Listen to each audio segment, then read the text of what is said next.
So welcome everyone to today's IronEdge webinar, Managing a Distributed Workforce. I'm super excited about this topic as we're all looking at reimagining our firms and our organizations for this highly changed environment of a distributed workforce. Maybe never going back to our offices ever again. Certainly a possibility. Allow me to do a quick introduction just about IronEdge Group. IronEdge is the premier IT solutions provider for Texas-based businesses. We provide service-centric strategy and support to eliminate the frustration companies face with technology. Organizations utilize our experience when their IT staff is feeling overwhelmed, understaffed, or lack the time to be strategic. They're continually frustrated by the hassle and complexity of technology. They lose sleep worrying about the devastating impacts of losing data that isn't backed up. And they want to prevent catastrophic loss of revenue, clients, or intellectual property due to a cyber attack. That's IronEdge Group, and I'm Ryan Lakin, President and CEO. But today, you don't get to listen to me talk on for hours and hours at end. You get to enjoy the amazing work that our Chief Operating Officer, Andrew Moore, has provided to us. Andrew has a history of building great operational systems. He's worked in the IT arena for over 19 years and has been instrumental in building several businesses into multi-million-dollar enterprises. Andrew joined IronEdge just 10 years ago, bringing a passion for process development, data analysis, and employee mentorship to our firm. Andrew's worked diligently to provide operational frameworks for his clients that create a scalable and repeatable baseline for company growth. He's passionate about creating a culture of service-driven employees who love what they do and continue to learn each day. With a background in security and technology, Andrew gained his degree in business management after working in IT consulting for many years. He's focused on building and development of IT consulting and services companies over the last decade. He's been asked to speak at many local and national conferences on business development, financial management, and IT security, and we're proud to have him as part of the IronEdge team. Andrew, we're excited about today's webinar. Wow, that's an amazing introduction. Thank you, Ryan. You get to do the introductions from now on. Thank you guys for joining us for another webinar. My name's Andrew. I appreciate the introduction, so we'll get after it. Let's talk about distributed workforce. Now, you guys might hear me talk a little bit about distributed workforce and think, well, what is that? Really what we want to focus on is an organization that is not grounded in one specific location. So when you hear me use the word distributed, you can insert the word remote or hybrid remote or any term that you want to use that denotes that your organization is not geographically all in one location, right? So what happened? 10 years of digital transformation happened overnight, right? The COVID pandemic changed the landscape of business forever. The pandemic created a permanent shift in the way people are working. While not every organization will go 100% work from home forever, there will certainly be more support for virtualized environments. That's what the CEO of Vonage had to say about what happened. You had everybody that was working in central businesses for the most part, except for, we'll say, Silicon Valley types, high-tech organizations, very centric knowledge worker type organizations.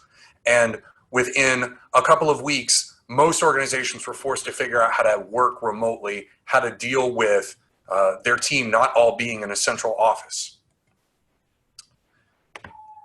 According to FlexJobs, prior to the United States pandemic lockdown in 2020, remote work companies or remote workers comprise 4.7 million people in the United States, right?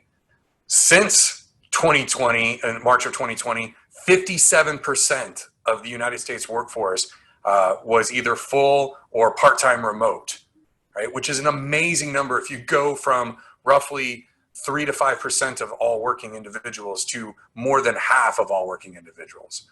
Almost all sectors of the economy's knowledge workers work from home for all part of the time for the last 2 to 3 months, which is an amazing statistic.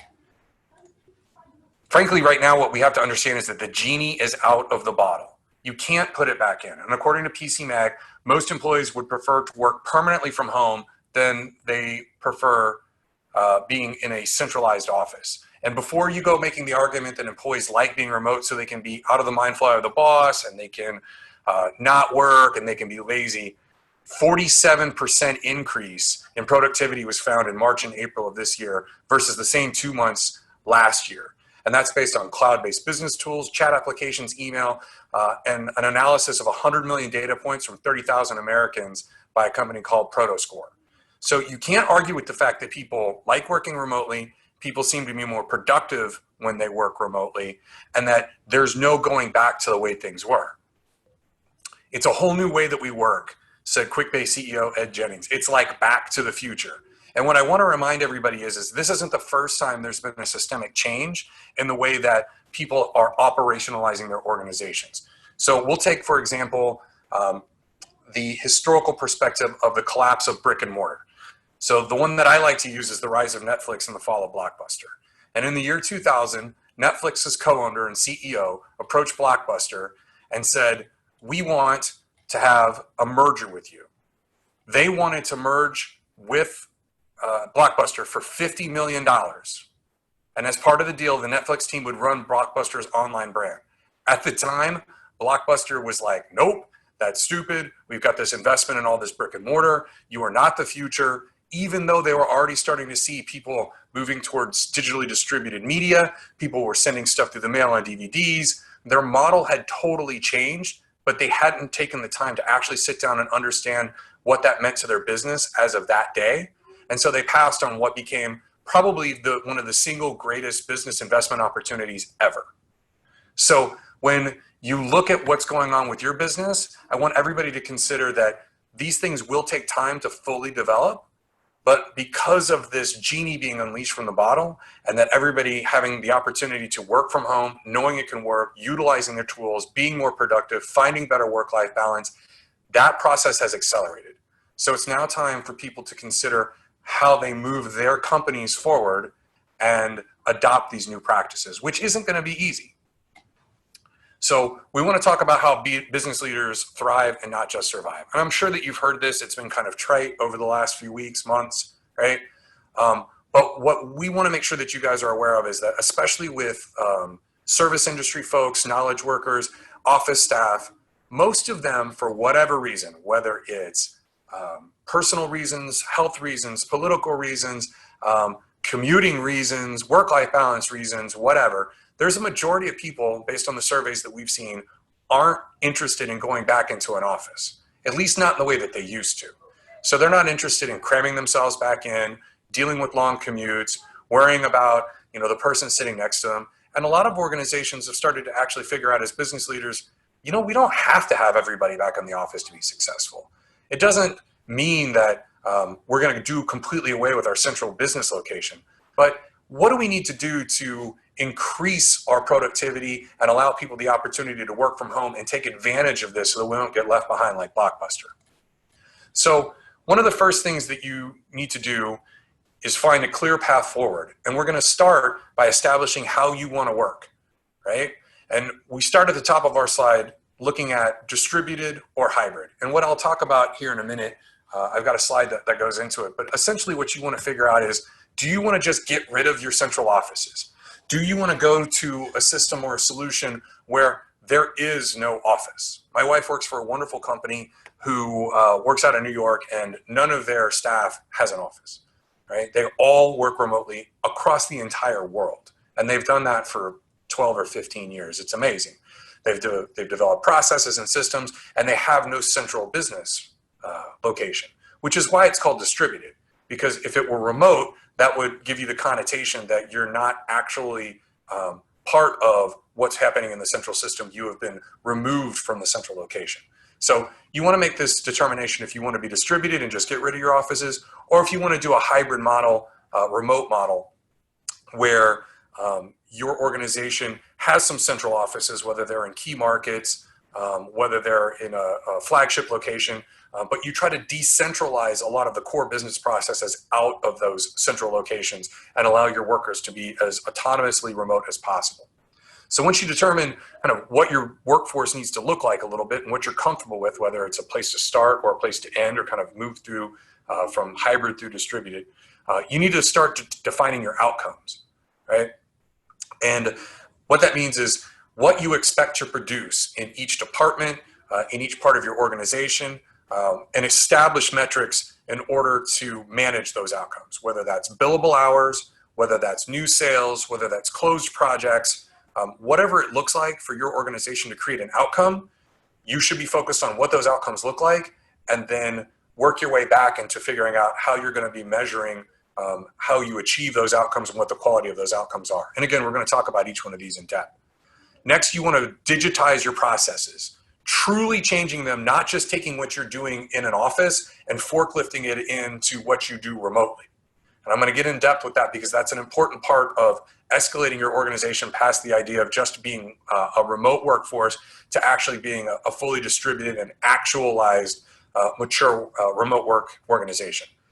And then finally, what you want to focus on is implementing collaboration technologies. And I've got a demo here at the end where I'm going to go in depth with some advanced functionality in Teams that everybody can take away, talk a little bit about Microsoft Planner, show you how to integrate Power BI, SharePoint, and file collaboration into Teams, and really focus on kind of what those collaboration and communication tools look like, because communication and collaboration are the core of creating an effective distributed or remote workforce. So as I talked about just a few minutes ago, having different models really is going to help you understand exactly how you want your organization to function. So most organizations currently have been in kind of this remote hybrid mode, where there's a central location where most of all the business gets done. And I would dare say that for a chunk of the organizations we've interacted with, they still have 4 or 5 individuals going into that central location and doing core functionality in order for the organization to work. And then everybody's kind of remote doing what they can as they can. And then you've got kind of a decentralized organization where you've got multiple central locations where process and work can be achieved. Frankly, up until recently, our organization was very similarly built like that, where Houston was a core hub and function, and a lot of logistics and accounting and finance systems came in and out of there. But then we also have a San Antonio branch where a lot of the same logistics and decision-making were also located. So although we were all working towards the same end, there was a decentralized leadership system that you'll often see in like franchise models or systems with highly mature branch office systems. And then there's fully distributed, which means everybody makes decisions across the board. Now, obviously there's a leadership hierarchy, but it doesn't require you to have a central location in order for you to achieve your work. Work can be done basically anywhere at any time. And there are certain limitations to what companies can do to fully realize a distributed work model. Like if you've got logistical concerns, there's a shipping and receiving, if you have to build systems, manufacture things, those are areas where it could get a little tricky to not have some sort of decentralized system. But these are areas that you want to consider as you're looking at how you're going to be building your workforce and what you want it to look like. And really, it's important to remember that a distributed workforce is what reaches beyond the restrictions of a traditional office, right? And keep that in mind, because it's not just the physical aspect of being in the office. It's the processes and systems you use as you interact with people physically that are going to need to fundamentally change. So I kind of got on this tip a few weeks ago. My brother-in-law turned me on to a podcast that I hadn't heard in a while, frankly, because I hadn't been going to the gym. I used to listen to this particular podcaster for a while, but he had a great guest on called Matt Mullenweg. So if you guys are familiar with the Sam Harris podcast, he has Matt Mullenweg on, who is the founder of WordPress. And he had him on, I guess it was episode 194. It was a fantastic episode. It's about an hour and a half long. I strongly recommend you check it out. And he's come up with basically a maturity model to help define what a distributed remote workforce looks like, right? And so I'm going to walk you through this, and I got this graphic from medium.com, but I think this is the most effective way to kind of explain how people are looking at their companies as they're working remotely. So there's level 1, which is like non-deliberate action, right? Nothing has been done to the company to support remote work, right? You might have smartphones, some folks might have some laptops.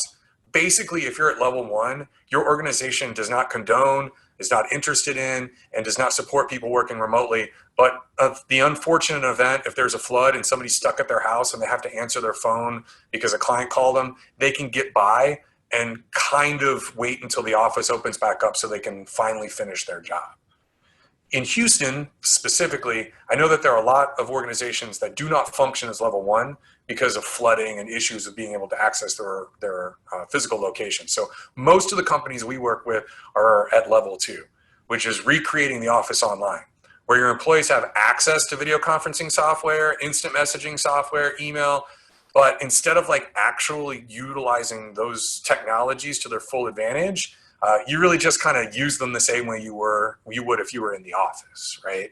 So you create silos of information inside of email.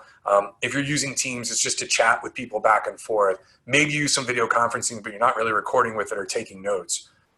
This is where a lot of people are. And frankly, I kind of thought our organization was there when I first read this. And after reading it a little bit more, I kind of realized that we're much closer to being an actualized level 3 moving to level 4. But this is where most organizations are going to be specifically during this pandemic. Level 3 is when you actually start adapting to the applications and systems that you've been provided to fully realize being remote. And this is the part that starts getting exciting for me, right? You really start taking advantage of how systems work so that you can create visible, updated, real-time discussions so that there's a shared understanding of what's going on.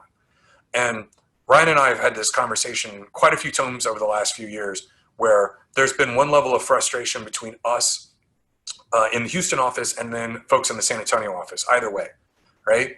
And I always felt that the reason that we were not firing on all cylinders was because we just weren't mature enough as an organization in each one of our separate locations to be more autonomous and self-focused.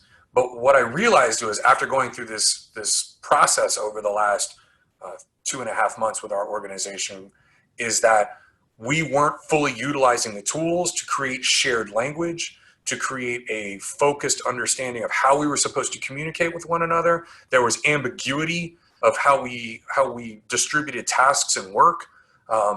And we felt like we were kind of on top of our processes. But what I realized was if you further utilize the tools that are provided to you in the cloud with these collaboration systems, you actually remove a lot of this ambiguity, you remove silos, and you actually take away what they call these lost in translation errors, and people get a lot more efficient. Not to mention they actually start working a lot faster because instead of sitting in a conference room having a conversation about something, all of a sudden I'm chatting with somebody and they're like, hey, have you seen this latest thing? And I'm like, no. And then all of a sudden they just bring it up onto my screen and we start ripping into the data. So when you really start adapting to the medium and using the medium the right way, that's when you're going to start to realize the full benefits of being distributed and being able to communicate effectively and allowing people to kind of time shift and do things as they need to in order to manage their own personal lives. And then asynchronous communication, which is level 4. And that's when you start to realize in most organizations that most things don't need your immediate attention. Right? And I know that sounds really weird and sometimes it's hard for people to understand, but I did have a conversation with one of my team members today. And what I realized is that he was allowing himself to get picked apart using one of our mediums, right? So we use Teams a lot. And I asked him, I was like, so are other team members like pinging you on stuff? Because we were in the middle of a meeting and he was typing something. He's like, yeah, you know, I got Rob, he's asking me this question. And I was like, well, are you on D&D? He's like, well, no. And I'm like, well, is it urgent? He's like, well, I mean, it was important to Rob. I was like, was it urgent? And his response was like, well, I guess not. And I'm like, what we have to understand is that a lot like the people that the illustration that you see in an airplane where they ask you to put on your mask first before you help others, what I'm starting to find in the culture of a lot of organizations is that people don't understand how urgent their stuff really is. And what might be super urgent to them in the hierarchy of the organization isn't that super urgent, and it's not worth disrupting another person's workflow or their day.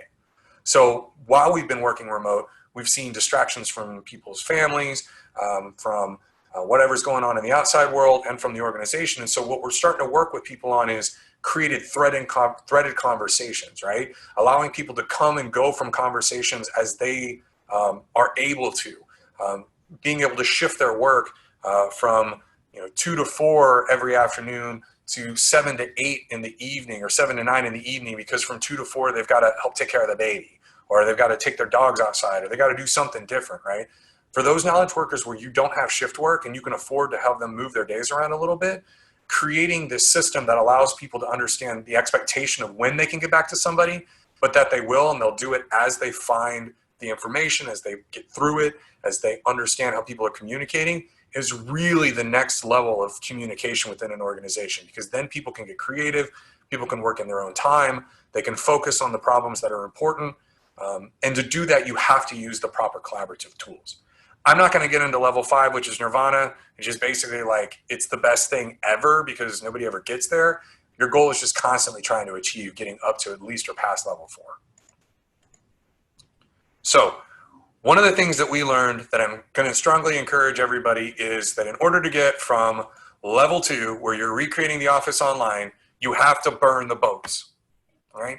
Up until about 6 weeks ago, everybody was kind of waiting for us to go back. And we didn't know if we were going to go back. We didn't know what was going to happen. We didn't know how many people were going to go back. We weren't sure what it was going to look like when we went into the office. So I worked with Ryan and we made a decision to tell everybody in the office, pretend we never go back.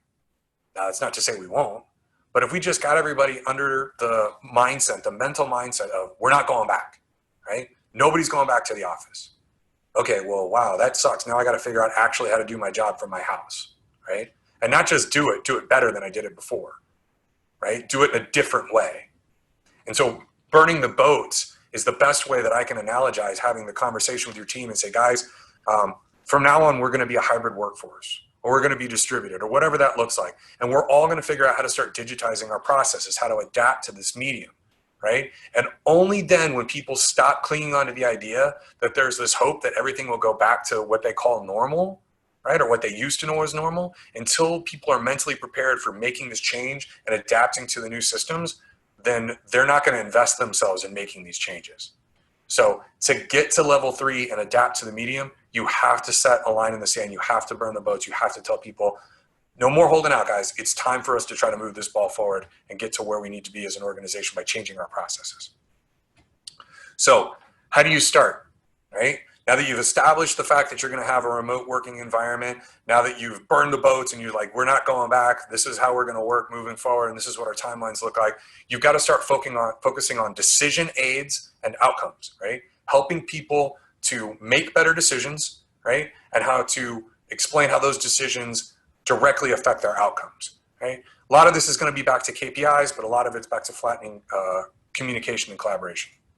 So I study a lot of information about processes, different organizational structures and styles. And one of the things that I think is the most prescient thing that I've heard recently, and I really like a lot, is the idea of the 20th century management techniques and the 21st century technology kind of coming together at this point to create this clash, right? And I encourage all of you guys to consider a new way to manage, because over the last 100 years, management's changed, right? And if people continue to utilize the Industrial Revolution, 1950s command and control management style that was adopted through the military and pushed out through vets into factories and manufacturing systems and things that the organizations and companies in the United States used to thrive at doing up until the late 1970s into the early 1980s, you will never be able to be successful being in a remote work environment, right? Moving forward past command and control into the 70s and 80s, people started to use organizational theories like Lean Six Sigma or theory of constraint, and they started to create like systems that would overlie how things were to work so they could try to gain different efficiencies. And then as the 20th century started to wane, we moved towards the 21st century in the late 80s, 90s, we began to get this very interesting new type of worker. It was just a knowledge worker, right? And they didn't really do anything, but like they were smart and they would make things that were not necessarily tactile, right? Whether it was software or legal briefs or whatever. And these things had value and they had money associated with them. And they didn't necessarily require them to be in an office in order to get this done, but the technology wasn't really there for them to be fully remote, right? And as that started to kind of take shape, people began to realize that they weren't necessarily now managing these constructs of organizational hierarchy. Now you were managing people's feelings. You were managing people's thoughts and process on why they were doing the work and if the work was important. And this has given way to this, new generation of workers that, you know, affectionately being called the millennials that are coming in that want to understand why they're a part of this and what it brings back to the community, right? And you take all of that has changed in the last 100 years, and then you throw distributed networks into it where people are completely remote but interacting with us, whether it's socially like on Facebook, whether it's system sharing with file services, like whatever it looks like. You take all these distributed networks and these technologies and you merge them with this need to be connected and feel part of something, and you realize that you're going to have to change the way that you manage your team. You're going to have to give them the ability of seeing flexibility in their work-life balance. You're going to have to give them the ability to work on things that they find meaning in and understand how what they're contributing to the systems, how that affects their outcomes, right? So I think it's really important that you understand that things have changed, right? And that you're going to have to change your management style. Quick anecdote, I'm trying to make sure I don't go over on time today, but a quick anecdote is that I had the pleasure of talking to a peer in another market, and one of the things they were doing with their IT service desk was they had a video chat up with the 6 or 8 people that work there, and they were all required to have their cameras on so their supervisor could interact with them at any given point. And so I bring that up because that's a really good example of taking a command and control structure, a management by walking around type situation, and forklifting that process into a remote workforce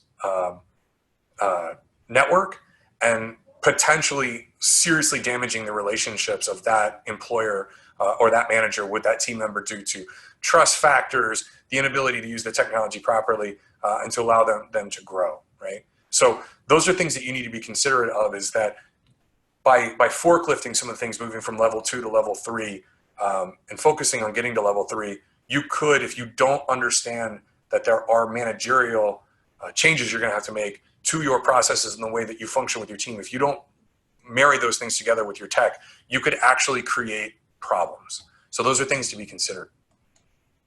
So quick note, and this is something that I think is really interesting when I talked about my wife's company. She chose a work from home job. It was the whole reason that she got involved with the company she was working with, you know, many, many, many years ago when it wasn't as popular as it is today. Most of your employees didn't ask to work from home.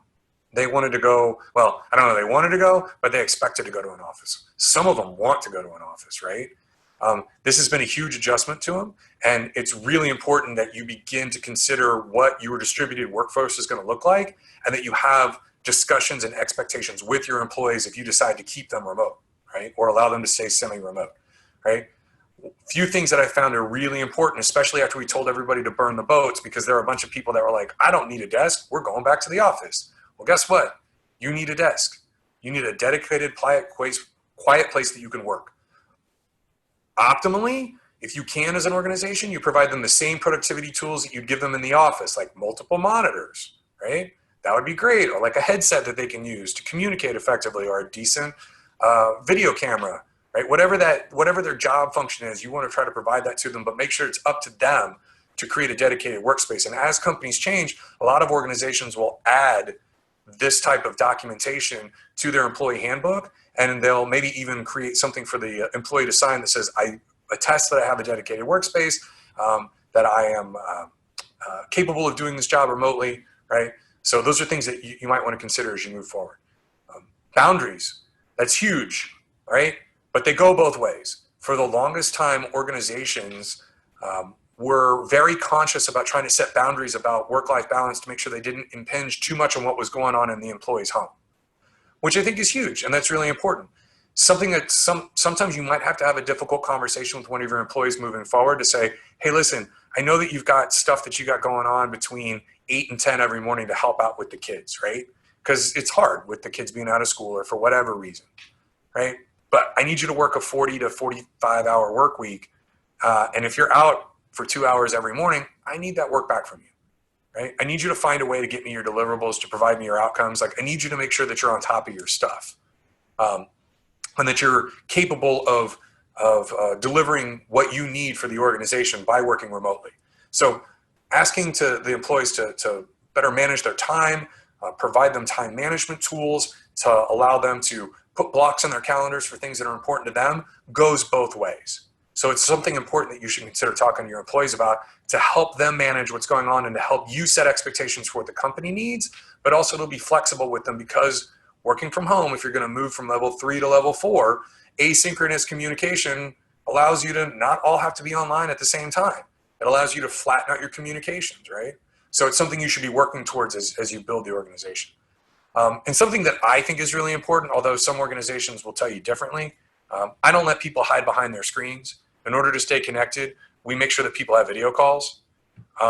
Now, as you move to a more asynchronous work environment, a lot of times video is not going to be all that critical. But when you do have the need to have a conversation, we find that it's best to make sure that you're having that in video conversation. Particularly for a while you've still built up this cultural goodwill with your organization that hasn't been spent yet, where everybody's still friendly and familiar with each other because of the time they spent together physically in an office.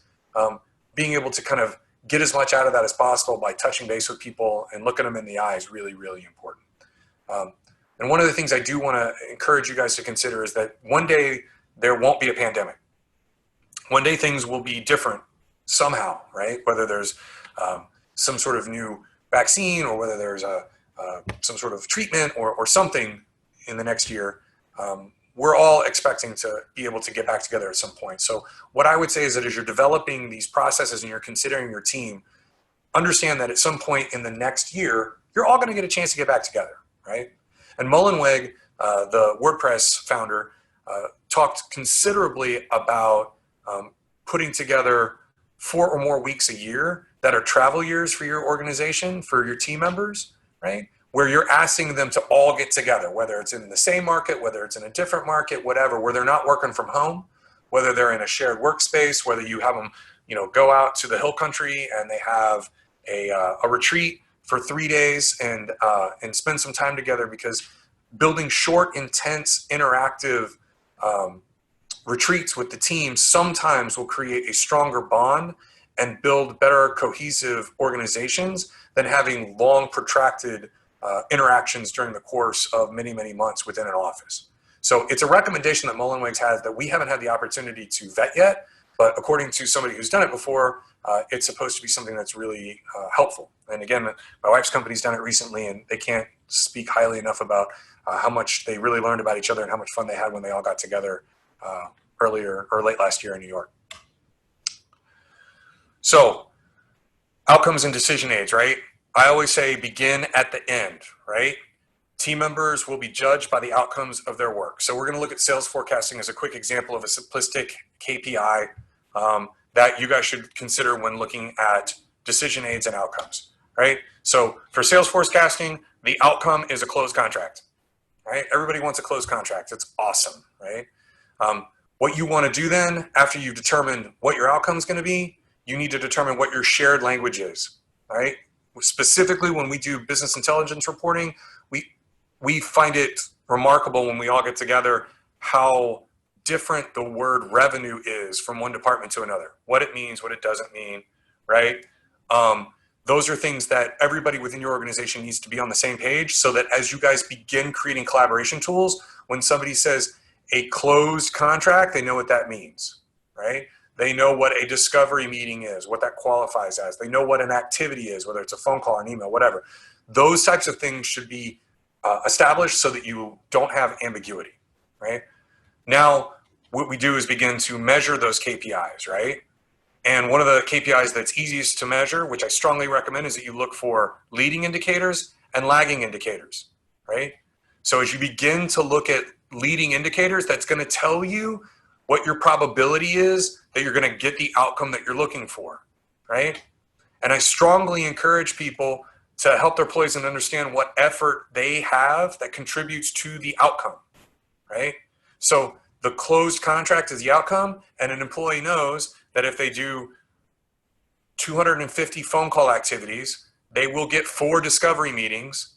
Therefore, your discovery meetings are one of your leading indicators that if you get 4 discovery meetings, chances are statistically you should get 1 closed contract, right?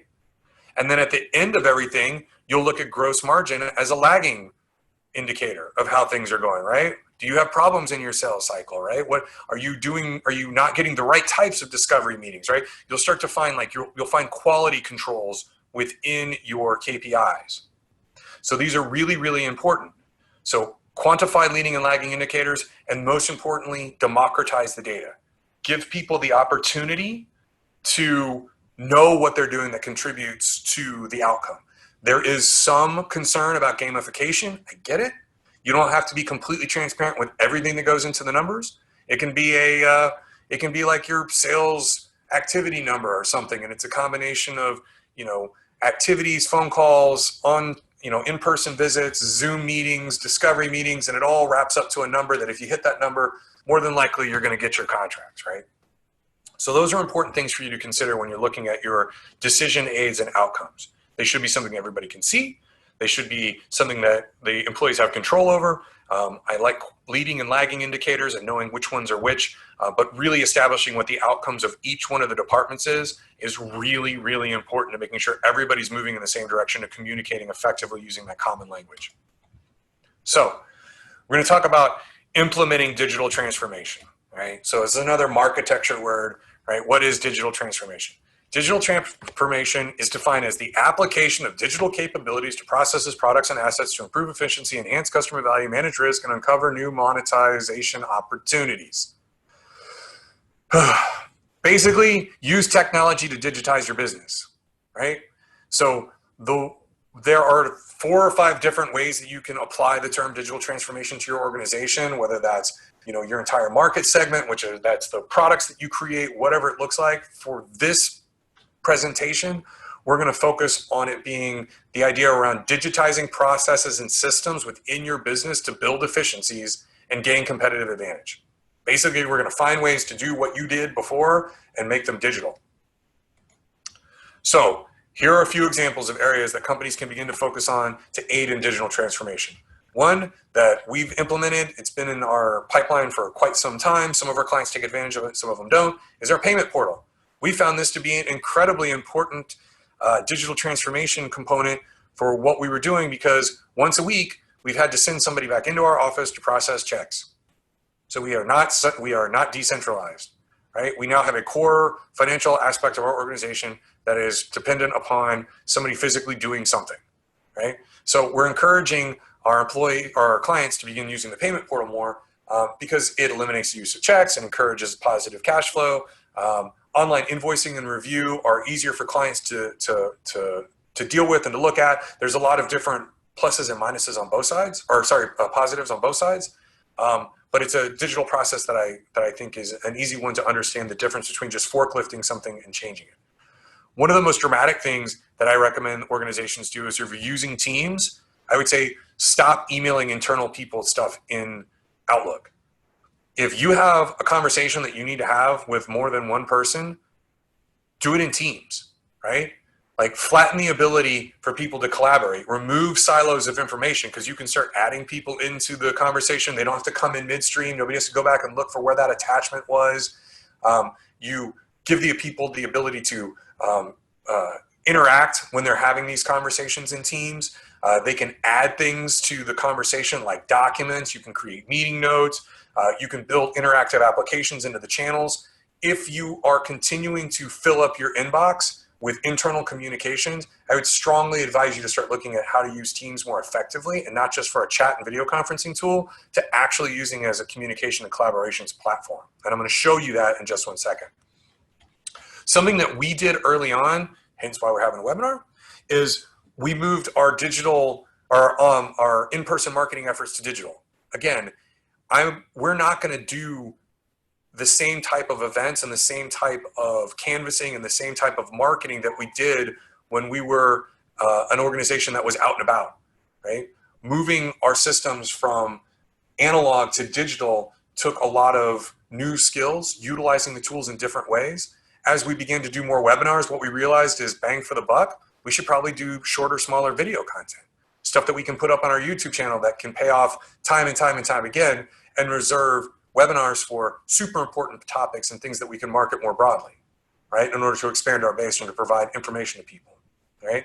We started to, build blog content, right? Really focusing on LinkedIn. Like we did a lot of different things that we wouldn't have done had we not been kind of forced to use digital in order to get our message across. And as we were terrible at it at first, we started to get better and better at it, and started to really learn what we didn't know and start to get the right tools and systems in place in order to get the most efficiency from it. So what I would strongly recommend is if you're looking at digitizing a process, right, pick the process and slowly but surely just start moving into it. Like, just do it, right? See how it works. See what you like. See what you don't like about it, right? Give it a test period and then start formalizing the processes around it.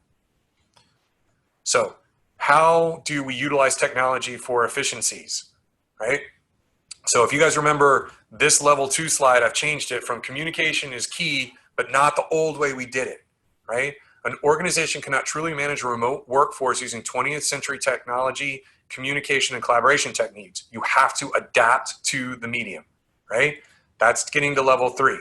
You start adapting to integrated and flat distributed network systems, right? Getting to the point where everybody's communicating openly with threaded messaging using Teams or Yammer, remove silos of information in email, build an open and interactive online workspace. The same way you guys would fret about where the kitchen would go and who's going to sit next to who, you should be focusing the same effort on how do we communicate, who's going to be in which channel, what is our process for when we're going to get back to people on stuff, when are you going to use an email and when are you not, how are we supposed to do video conferencing, right? Those are things that that are going to be really, really important to you, and the kind of effort that you've put into your physical offices need to be put into how you manage these things remotely. So I'm going to do a Teams demo, and it's a demo, so bear with me in case something goes sideways. See if I can share a different screen here. I'm going to new share. Aha. Awesome. Sweet. Okay. All right. Cool. All right. Panelists, just so I'm clear, can you guys see my teams? Shake your head, yes? Nobody can see my teams. All right. Let's do a new share. Okay.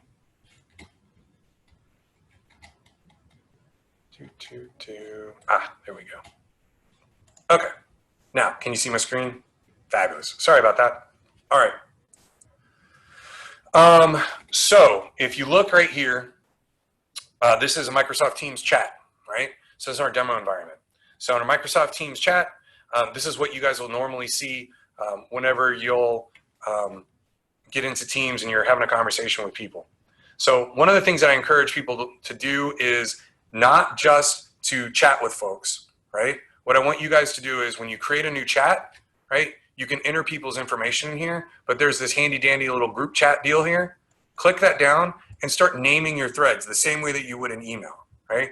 So you see over here, I say, this is a chat, like this is my live demo, right? So this is all about our live demo, right? I could even put, let's say if we have tickets, I want to put ticket number 1, 2, 3, 4, 5, 6 in it, right? Whatever we want to do, however you want to denote what's going on in that chat thread, right? And then I invite more than one person to it. So Dan's in our deal here.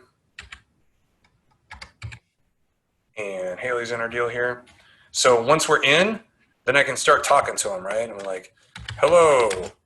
It's super easy. So now we're all in the same chat, right? And you can see right over here, it's actually named for me, which is awesome. And if it's like super important to me, I can come up here and I can pin it so then I can follow up on it later. Or if it's super important to me and I want to make sure that I follow up again on it, I'm going to hit mark as unread, right? There's some easy ways that you can start doing that. It's really an easy tool to get into. And you can start doing things like adding files to it, right? So if you're having a conversation about whatever your sales process is or whatever your new call campaign is going to be, you can actually add files directly to this, or you can add things like website hyperlinks, which is really cool. So we're just going to go, hey, we need to talk about our IronEdge Group blog, right? Because that's super important.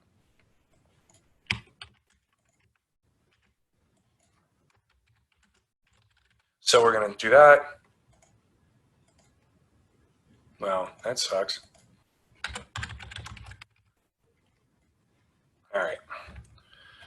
So then that goes into the deal right there. and it takes you directly to the site, which is built right into your chat, which is super great, right? You can do the same thing with different types of files. You can collaborate within the system. You can add all manner of application interface into what's going on here.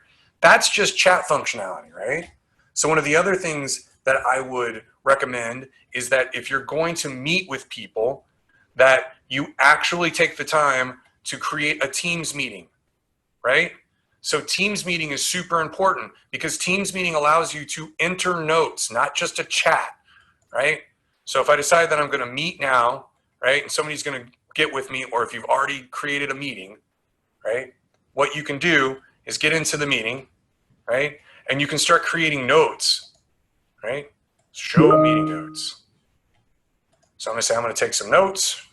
And so this is an important part of flattening your organization, because what you don't want is any ambiguity in what it is that you discussed and what the action items are. So during the course of the meeting, you can start taking notes and you can take action items. Instead of having to do a per conversation follow-up email later, everybody in the course of the meeting knows exactly what's going on, which is fantastic. You can attach files to the meeting, right? Everybody who's invited to this meeting can see all this stuff. You could actually even create a new whiteboard session where you are able, while you're in the meeting, to load a whiteboard app, and you guys can actually share this whiteboard amongst one another so that you guys can take notes and you can diagram stuff, right? And then you can share it with others later. It's awesome. And then it's there forever.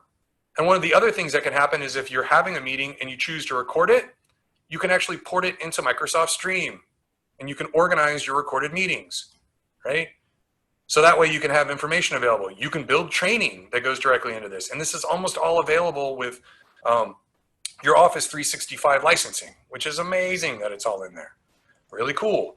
And then the last thing I want to show you guys, which is another important thing that you should be looking at when you're starting to create your distributed communication platform, is channels within Teams, right?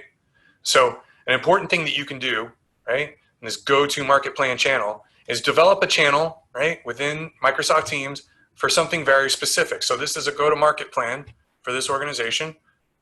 And as you can see, they've shared files within this channel here so that they can work on the files, right?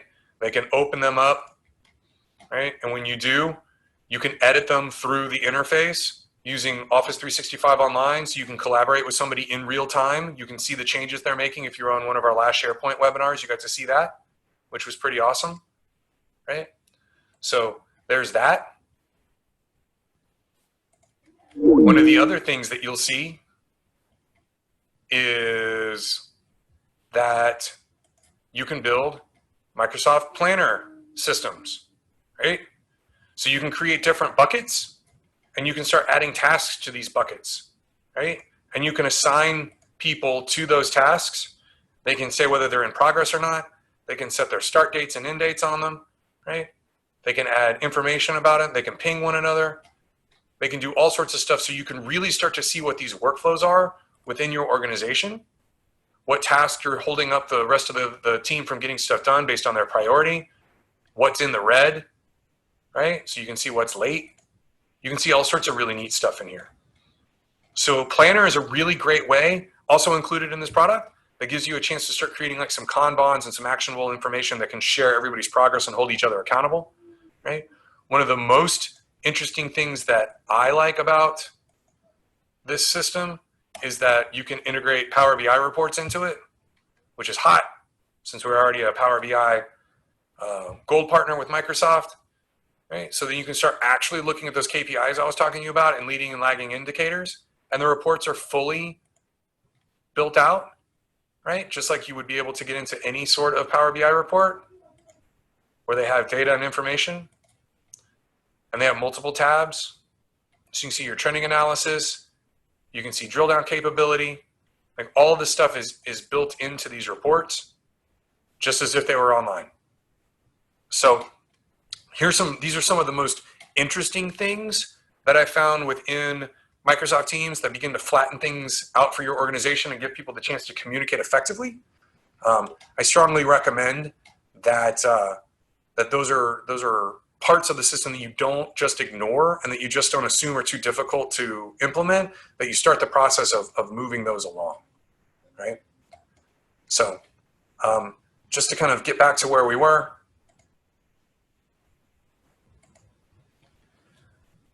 in order to do what you have to do as an organization, my strong advice to you is to determine the maturity. Where do you fall in that hierarchy of 4 to 5 different maturity levels? Burn the boats. Tell everybody that you've made a decision as an organization. Don't wait to see what the government's going to do or what your industry might do or whatever. Be bold. Make the decision. Tell them you're not going back. I would say then define your outcomes and measure those outcomes. Digitize your processes. Transform your communications, which is the most important part. Review, improve, and refine. So that is my soapbox. I appreciate you guys listening to me and dealing with my cool new toy that I figured out from a process perspective. I'm super excited about it, and I hope you guys got something out of it. I'm super excited about the Microsoft Planner and leveraging that in order to potentially manage the distributed workforce that we have now. I know that we had a couple questions, one of which was, can you include a planner group as a chat member so that the chat is saved into the planner plan? But I think that is it's very Inception-like. That is like a planner within a plan within a bot. I don't know. I'd have to look. Can you include a planner group as a chat member so the chat is saved? I don't think so. I think they're named groups, although if the planner group is built as part of a channel type situation where if it's a communications group, it might be able to. Catherine, let me take that offline and I'll either get back to you directly on that or I can post it onto the follow-up on our blog page when we get the webinar recap up there. That's kind of next level. I'd have to look at it and see. Glenn asked earlier on, who should pay for all of these workspace items, the employee and the employer? And as the employer, I guess I'll jump in here. There's a fine line and a balance that has to be struck. And I think that from a technology and enabling your remote workforce to be productive and successful, there's some things that need to be corporate owned assets, even from a legal standpoint, a liability standpoint. And there's some things that just need to be, funded for by the employee. Now, some of the gigantic private equity and venture capital backed companies are buying people everything from chairs to furniture to multiple monitors. I'll tell you what I did at IronEdge is in order to enable us to work from home, and we had done this a while ago during even Harvey, if you need a second monitor, let's get you a second monitor. Let's buy the assets we need to be successful if you don't already have them. Even headsets, those sort of items. But I don't feel it's my personal responsibility to buy you a desk or a chair for your house. That being said, if you're burning the boats, as Andrew said, and hopefully my insurance company isn't on this call and we literally burn the office down, potentially taking a chair from the office, running in, grabbing a better ergonomic chair, knowing that you have to return it to the organization. But if you're looking at this distributed workforce and this is the way your company is going, as the employee, even I would make that investment on a better chair just for your own happiness in working from home and not necessarily relying on the organization. But from a technology standpoint, I think it's critical that companies and organizations provide their employees the same level of tools and technology that are corporate-owned assets just from a legal standpoint, even though they're being used at home. And should that employee separate from the organization, have a process for collecting those back. Yeah, and I would say too that additionally, right now you're kind of in this position where you might have inventory of those assets, right? Because you were staffed for people to be in the office. So right now it may not be that big of a deal to start issuing those out, but coming up with the one thing that nobody's really come to grips with yet is how do I do my first remote hire? What do I give them? How does that work, right? So you need to start kind of being prepared for what that looks like. And as any HR specialist will say, what you do for one, you have to do for all. So you just need to make sure that you're prepared for setting that up moving forward, saying, hey, as of this date, as of any new hire, we're going to be issuing you this standard rig, right? And this is what you're going to get moving forward. And some of your existing employees will probably see the benefit in being able to work remote. And so there's some transitional opportunity businesses are seeing right now, where people are like, I'm saving so much money on gas and dry cleaning, like I don't mind buying my own chair, right? So just kind of what Ryan was good enough to do is he pulled our office and just said, hey, what do you need, right? What's important to you right now? And honestly, what is it? Everybody said more monitors and comfier chairs, right? That was what everybody wanted. And I haven't asked my accountant if I can use PPP dollars for this yet, but maybe you can sneak it in and give everybody a salary bump and then let them go buy a nice chair. But that might be a little gray in the accounting side. Speaking of my accountant, any suggestions for convincing people to switch to Teams from internal emails when Outlook is so ingrained in your day-to-day process? And I got to be honest, I have had a hard time personally making this change. Andrew, any thoughts? Yeah, it comes back down to leadership buy-in, honestly, and really, basically, I would say almost forcing it. But you've got to go, like, the one thing you can't do is tell everybody, hey, we're moving to Teams, so deal with it. Obviously, what you'll want to do is take the time to potentially use the tools that you have to create like some video content around it, right? Do a webinar internally for your own organization, record it, put it on stream, and basically like, hey guys, this is how we're going to establish what these different communication tools are going to be for, right? And what we're going to look at. My presentation was long, and I literally ripped a slide out that said, it's important as you move to these collaboration tools, you start establishing what those different communication tools are to be used for and what the best practices are on how to implement those tools for those reasons. So identify that email is for external communications, let's say. Teams is for internal meetings and collaboration. Yammer is for quick off the cuff stuff or social interaction within the organization, right?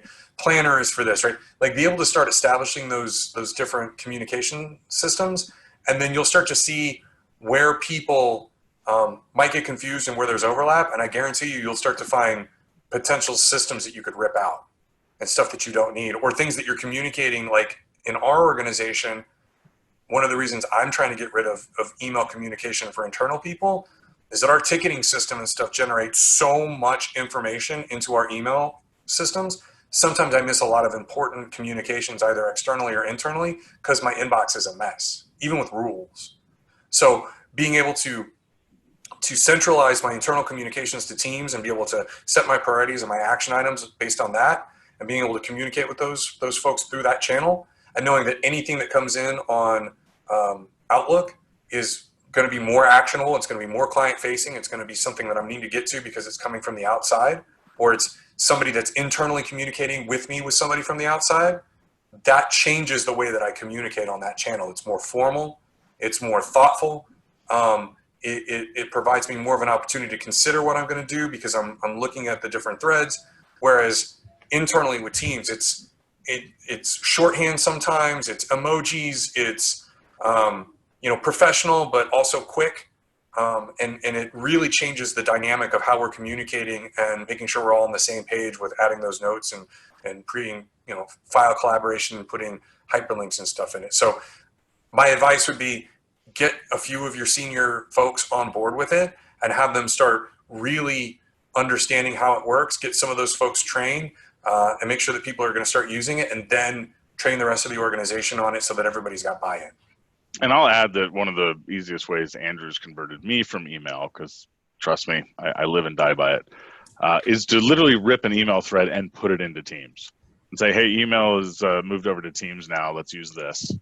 And that's worked for converting me and my habits, we'll call it.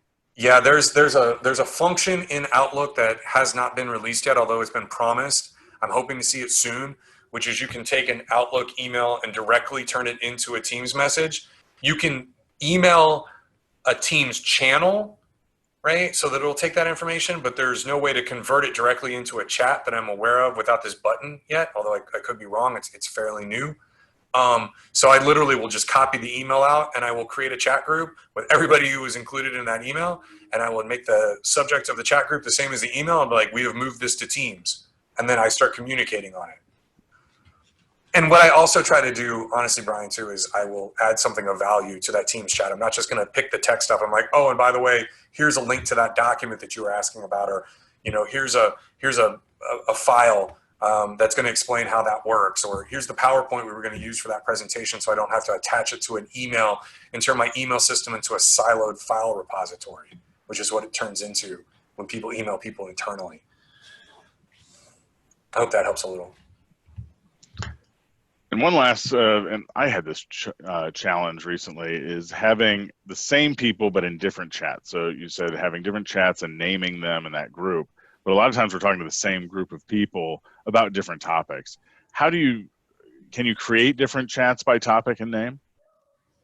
Yeah, absolutely. So let's say Dan and I are all having a conversation about something that's going on with one of our clients, right? And that can be named whatever. We can name it the name of the client, right? I'll pick on Catherine, right? We'll call it, you know, Catherine Mize, right? And that'll say what it is. Then what we can then do is create a different group, still you, me, and Dan, but the name of that chat group can be something totally different. It could be Dan's PTO request, right? And well, that's denied. We know that. But they'll both be totally separate chats about totally separate subjects, but they can have the exact same people in them. So it's not going to force you to reuse the same chat group name just because you have the same people in it. And one of the struggles though with that is I think just from a usability is having people accidentally still talking about different subjects in that same subject, right? So having the presence of mind of you're working on teams and talking with the same group of people about stuff and having this free-flowing conversation, if you're jumping from conversation heading to conversation heading, you could lose some of that history, which is the whole benefit of having it in teams. So it does take some, I would say, user fortitude to make sure, okay, I'm talking about the topic in the right group, in the right heading, so that I'm capturing all that data. And I know one of the benefits I've had is I've been added to these group conversations late into the game, right? A handful of people have been talking about a certain subject, like, hey, let's find out what Ryan thinks. They'll add me in. I have the immediate ability to scroll all the way back, access the files, access the notes, and see everything and catch up on it to then opine. And I found that valuable within teams as well. Well, and that's something that we haven't even matured into yet, but I heard from the founder of WordPress in the webinar that he did, which I thought was fascinating. He said, you can really glean a lot of information that we call it resulting, right? Which is, you know, when you make decisions and you base what you think your decision-making process, the success of your decision-making process was based on the result of the outcome, which is a terrible way to determine whether your decision-making processes are valid, right? You could have fantastic decision-making processes and still have a terrible result due to some external force, right? So in order to avoid resulting, or to have a person of authority or of interest understand the process that was used in order to get to a certain decision or what they thought was a result, it's invaluable to be able to go back through those chat threads. Like, so if Ryan were to come to me and be like, I can't believe you guys did that. Why would you implement that technology for that client? And we're like, okay, we can get into resulting because the result of the implementation wasn't that great. But if we go back through, you know, the chat thread and everything that we have and the data that we had at the time, like, this is the reason we made this decision, right? What would we do to change that decision? Okay, well, let's see if there was some missing pieces of information that we could then go back and find for the next time we had a similar problem, right? But you have this history now that really gives context to the way you make decisions and how you move your organization forward. Well, with that, everyone, thank you so much for joining us. We've exceeded our time allotment. We want to be respectful of your time. And thank you so much for joining our webinar today. I will be posting this up on the blog and sending out a link to that to everyone, as well as links to the data and analysis that was done to put this slide deck together. And of course, if you have any questions at all, feel free to reach out to any one of us here at IronEdge. We're more than willing to assist you in your digital transformation. Thank you guys so much. We'll talk to you soon. Bye.